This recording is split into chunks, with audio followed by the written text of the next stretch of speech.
राधे राधे दोस्तों, बहुत बहुत स्वागत है मेरे चैनल रीता हिंदी साहित्य विद रीता के साथ।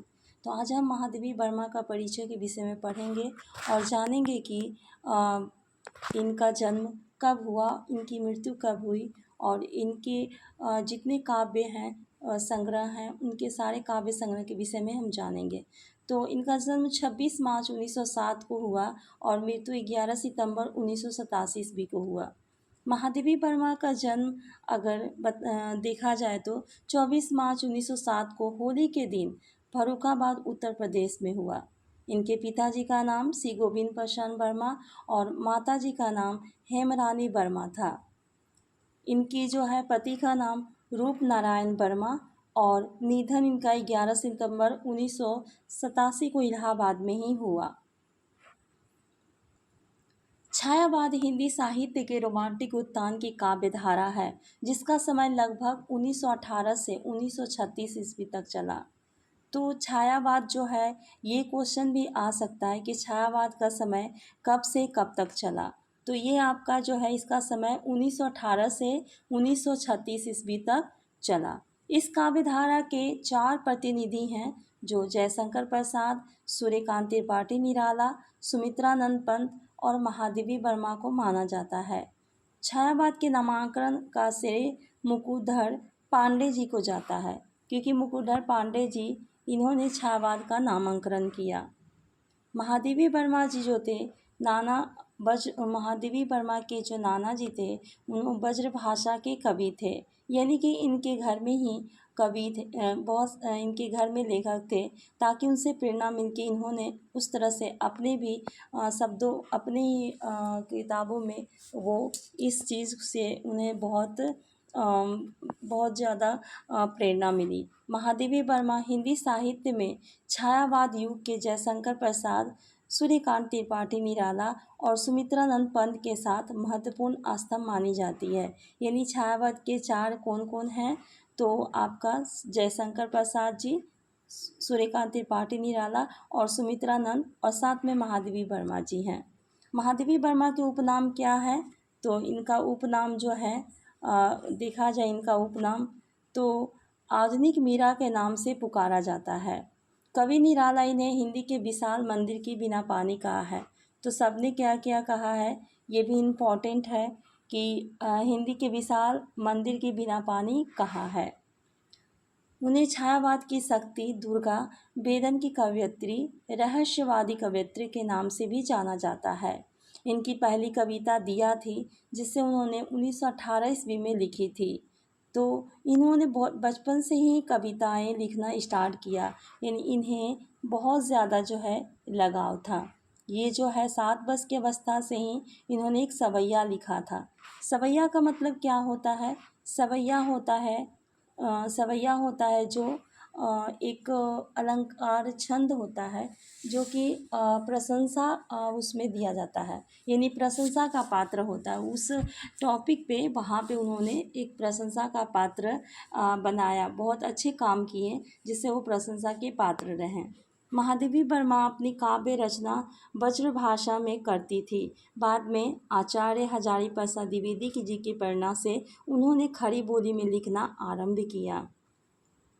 महादेवी वर्मा की काव्य रचनाएं कौन कौन सी है, तो इसके विषय में हम जानेंगे। तो काव्य संग्रह है निहार, रश्मि, निर्जा, सांदगीत और दीपशिखा है। तो सबसे एक एक करके हम इनके संकलन के विषय में और जानेंगे। तो सबसे पहले जो है निहार है। निहार जो है काव्य संकलन 1930 ईस्वी में 30 ईस्वी में है, काव्य संकलित हुआ इसमें, और 1924 से 1928 ईस्वी तक 47 कविताएं संकलित हैं। तो एक एक चीज़ जो है दोस्तों, ये बहुत महत्वपूर्ण है, क्योंकि इनकी जो रचना है उनसे परीक्षा में क्वेश्चन आता ही आता है। अगर आप इसे अच्छे से देख लेंगे तो आपको 2 नंबर का क्वेश्चन जरूर आएगा। इस काव्य संकलन की भूमिका हरिओत जी ने लिखा। इनकी अधिकतर कविताएं प्रेम और आध्यात्मिक भाषाएं और विषयों में संकलित है। रश्मि काव्य, उसके बाद थर्ड नंबर है रश्मि काव्य संकलन।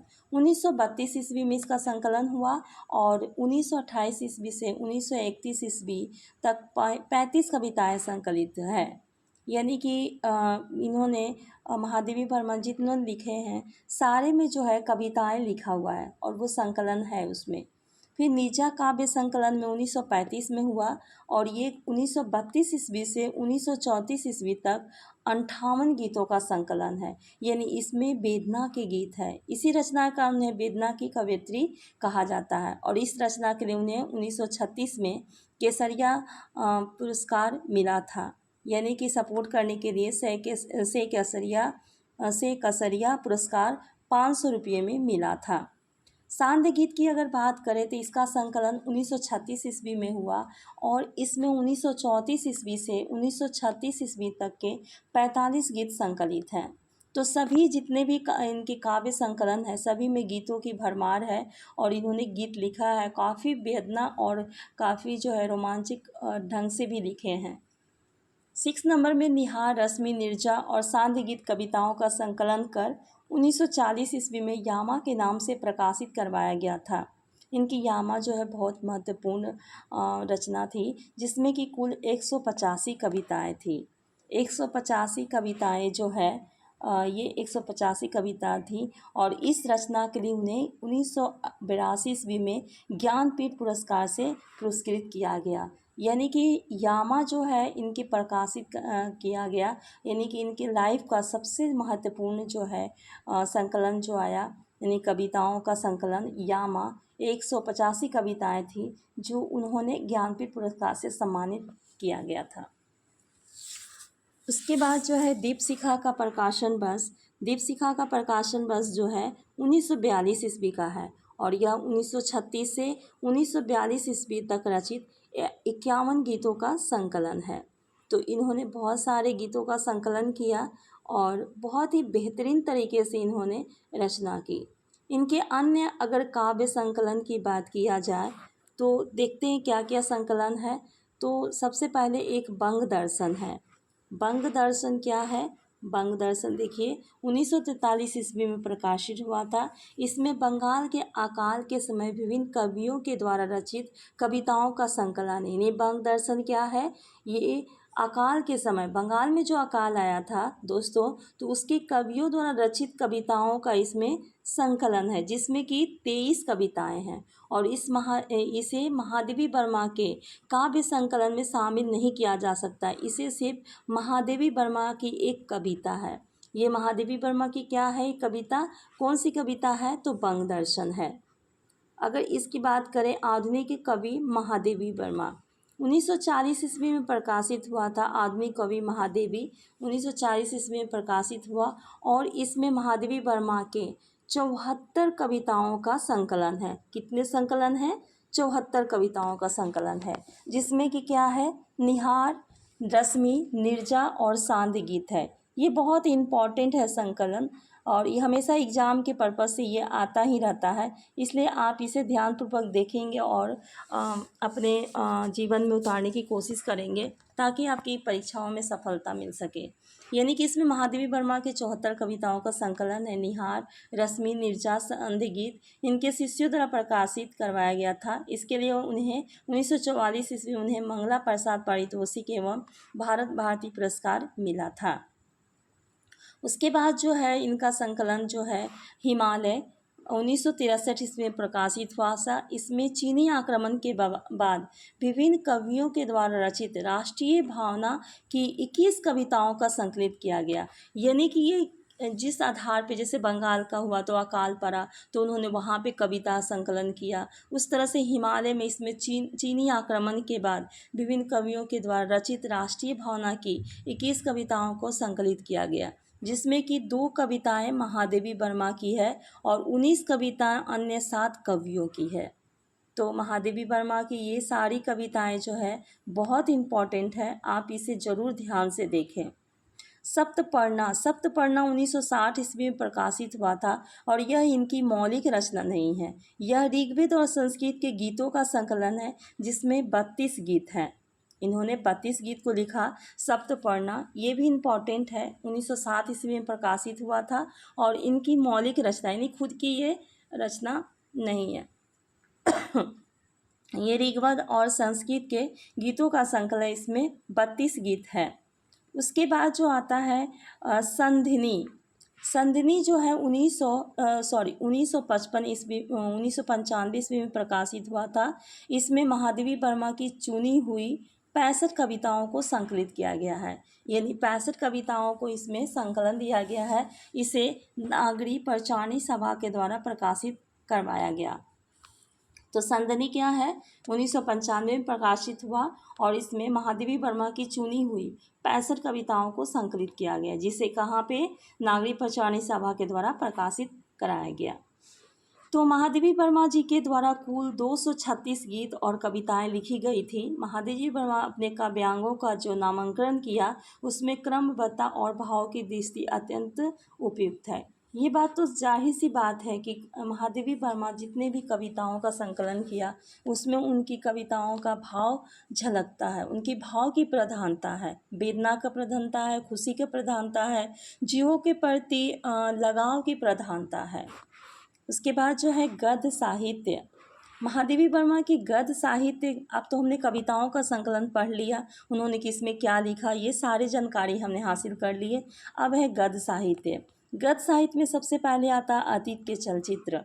1940 ईस्वी में ये प्रकाशित हुआ था और यह संस्मरणात्मक रेखाचित्र है, जिसमें कि कुल 11 संस्मरण है। मुख्य संस्मरण क्या क्या है दोस्तों, तो घीसा, रामा, बिटो, साबिया, आलोपीदीन, आलोपी, यानी कि आलोपीदीन, आलोपी आदि ये चीज़ है। स्मृति की रेखाएं की, ये तो वेरी वेरी इंपॉर्टेंट, यूजीसी के नेट में भी ये दिया हुआ है, तो बहुत इम्पॉर्टेंट है ये काव्य। ये संस्मरणात्मक रेखा चित्र है जिसमें कि 7 संस्मरण है और इसमें सबसे महत्वपूर्ण भक्तिन का है। स्मृति की रेखा 1943 ईस्वी में प्रकाशित हुआ। तो इनकी जितनी भी कविताएं हैं वो सारे इम्पोर्टेंट है और काव्य संकलन भी बहुत ज़्यादा इम्पोर्टेंट है। रेखा चित्र ये सारे जो हैं बहुत परीक्षा के तथ्य से ये बहुत उपयोगी हैं। उसके बाद जो है मेरा परिवार, इसका प्रकाशन 1972 ईस्वी में हुआ है।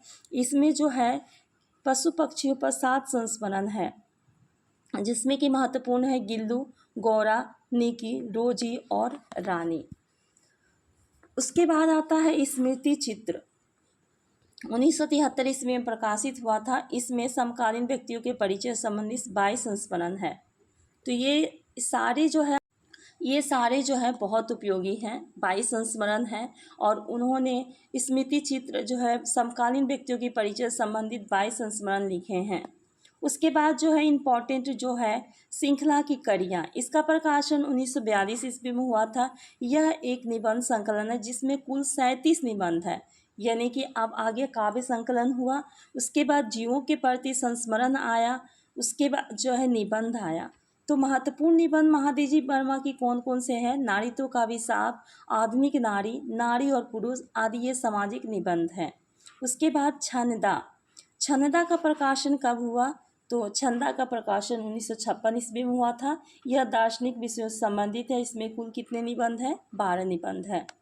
तो ये सारे जो है पॉइंट बहुत ही इम्पोर्टेंट है, ठीक है। इसके बाद जो है साहित्यकार और आस्था।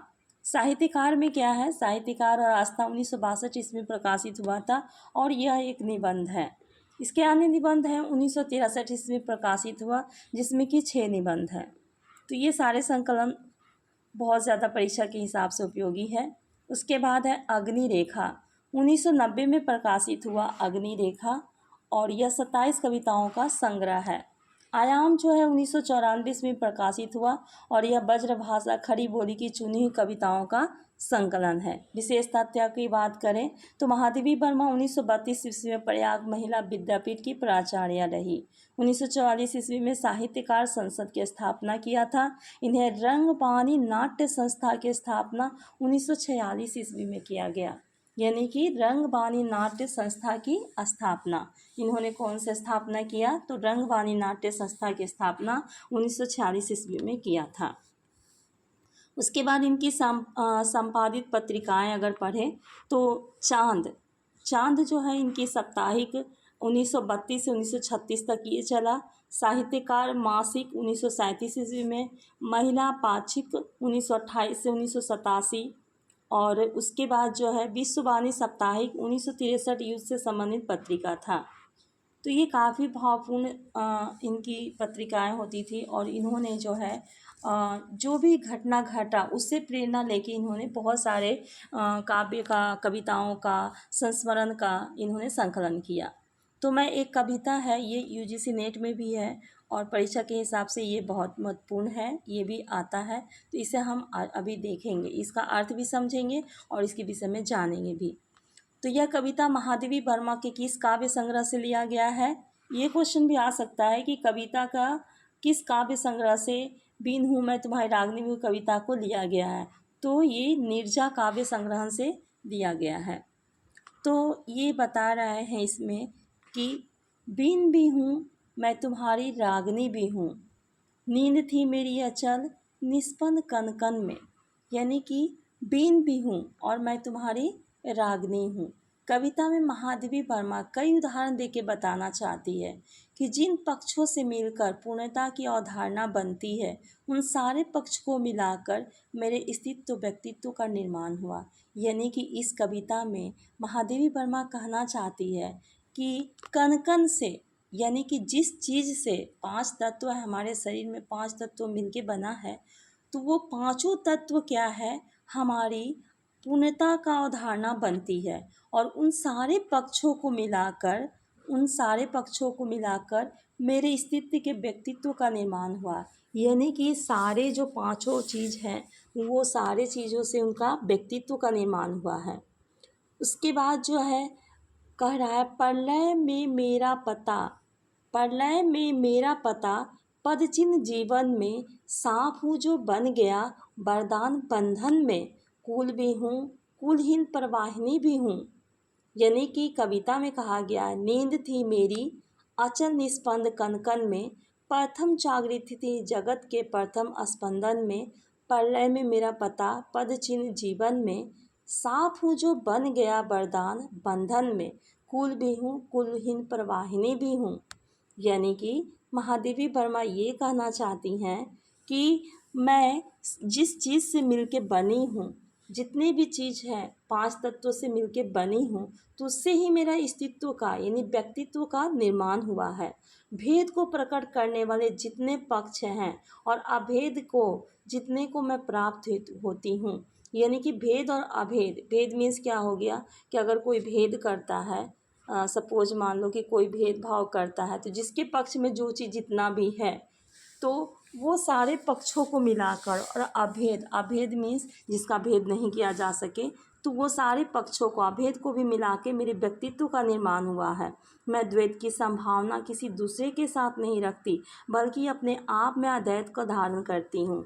यानी कि दैट मीन्स हो गया कि आप जो है अब अलग अलग जो है, जैसे आत्मा हो गया, जैसे मन हो गया, हमारा शरीर हो गया, तो ये क्या है, अलग अलग है वास्तविकता, लेकिन जो है हम इसे क्या है, दैत मानेंगे कि इसकी जो है गुण जो है अलग अलग है, लेकिन व्यक्तित्व क्या है इसका अलग है, लेकिन मिल के भी क्या है, दैत्व है। और ऐसा है कि अदैत्व जो है मैं उसे भी धारण करती हूँ, चाहे वो अलग है, ब्रह्म है, यानी कि आत्मा क्या एक ब्रह्म स्वरूप है, अद्वैत में कहा गया है, तो वो भी मैं ही हूँ।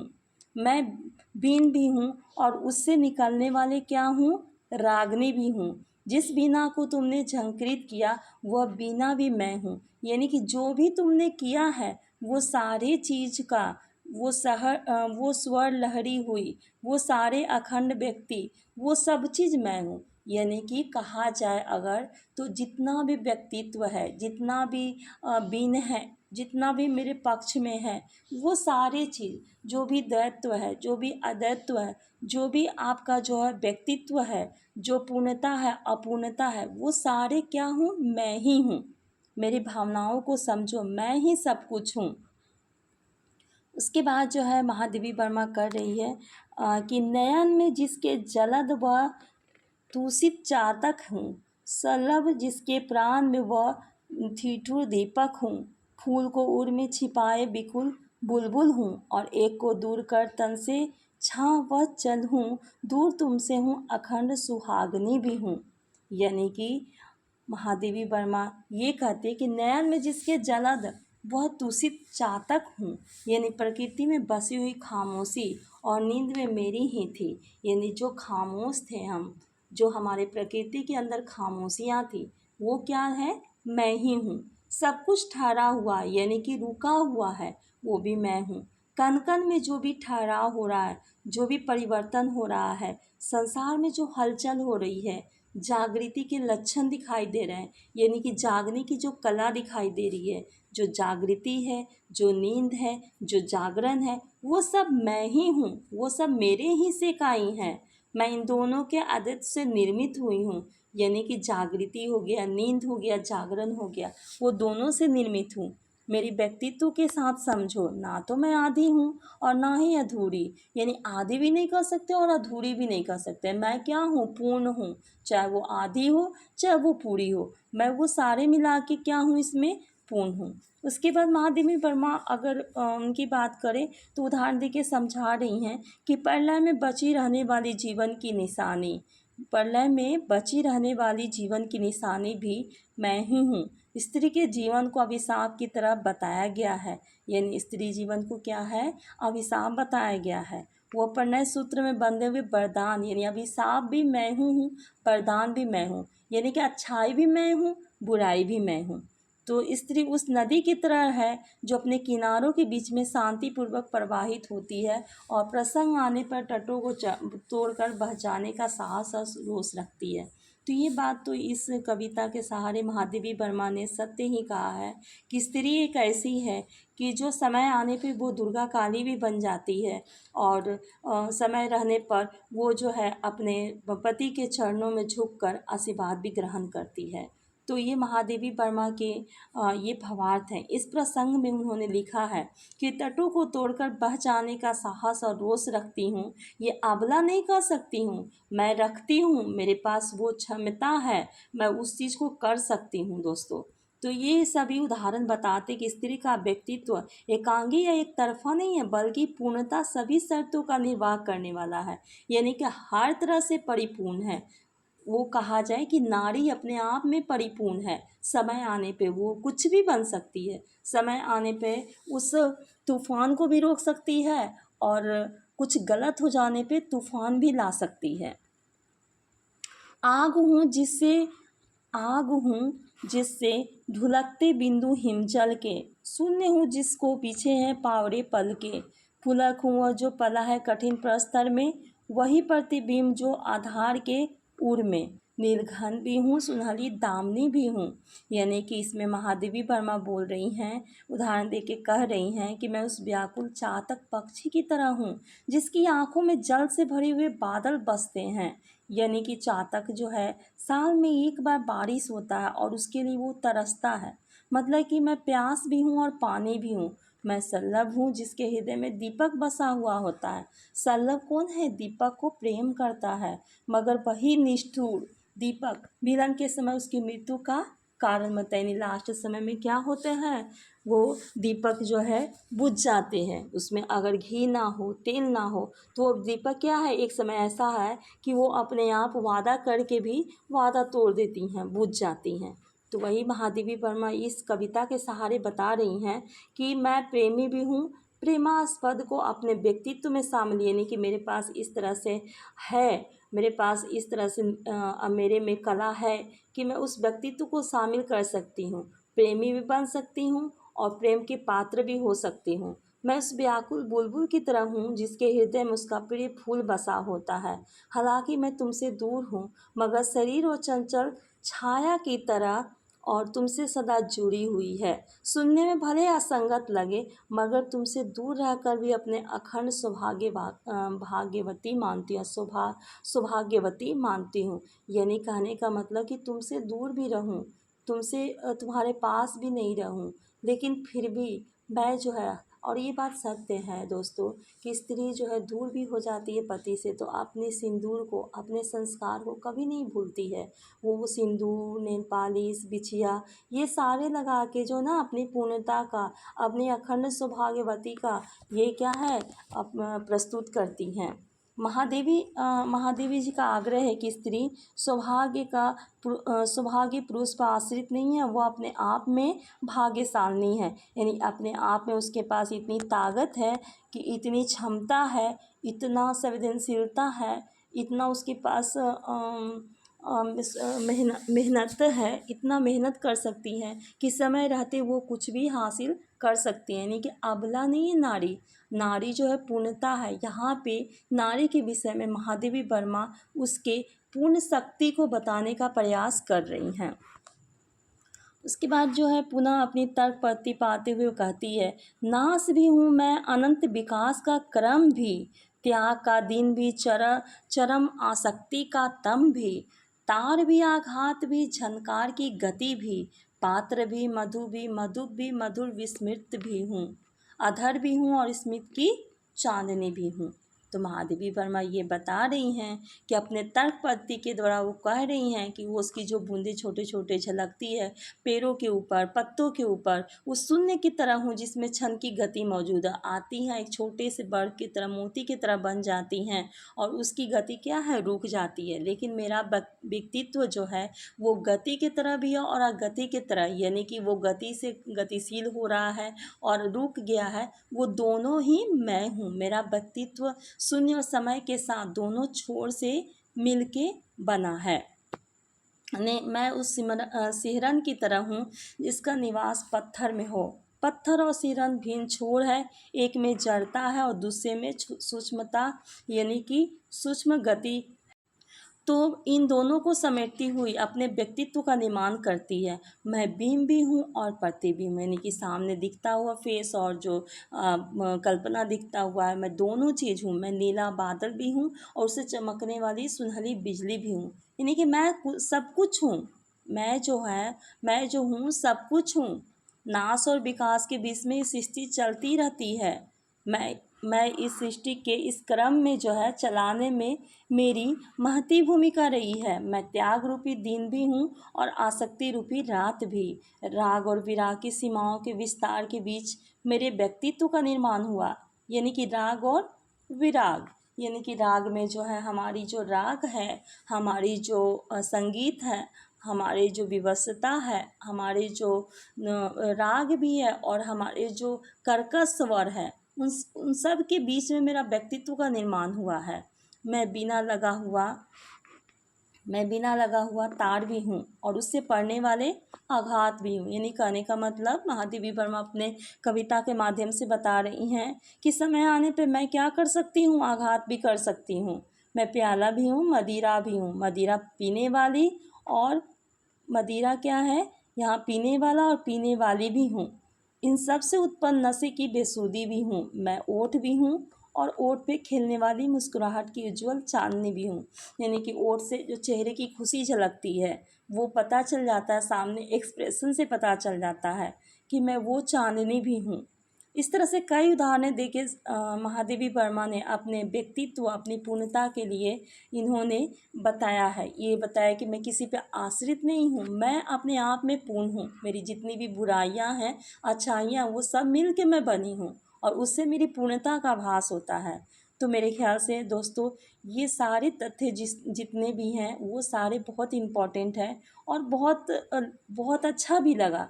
ये कविता पढ़ के मुझे बहुत अच्छा भी लगा और मैं आपके सामने बता भी रही हूँ कि कविता नारी के विषय में बता रहा है कि आप पूर्ण हो, आप हर तरह से पूर्ण हो।